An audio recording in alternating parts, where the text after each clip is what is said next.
उस दिन हमने फिर एफआईआर करी कि पीछा तो नहीं छोड़ूंगा, घर तक जाऊंगा। और जिससे आई थिंक हम रिसेंटली अभी जिस फ्लाइट जयपुर टू कोलकाता शायद जा रहे थे, और उस फ्लाइट में इतना भयानक तमाशा हुआ था,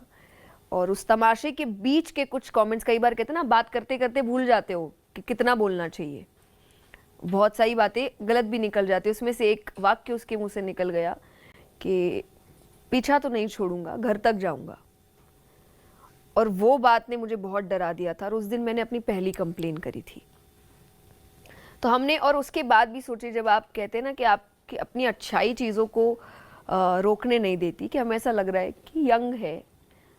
फैमिली आ सकती है बीच में, फैमिली ख़राब हो जाएगी, फ्यूचर ख़राब हो जाएगा, तो हम ऐसे छोटे कंप्लेन्स कर रहे हैं कि हमने पहले नॉर्मल कंप्लेन किया, फिर हम जलंधर की कथा गए, वहाँ भी हमने एक और कंप्लेन किया, बट चीज़ें रुक ही नहीं रही।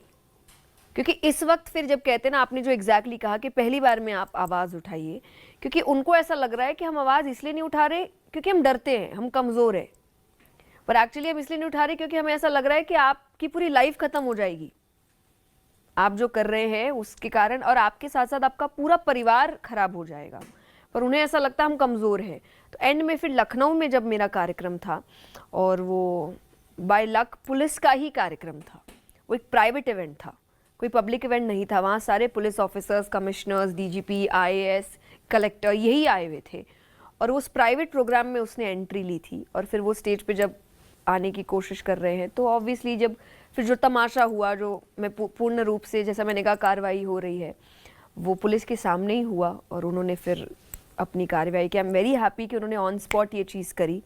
चढ़ने नहीं दिया स्टेज पर,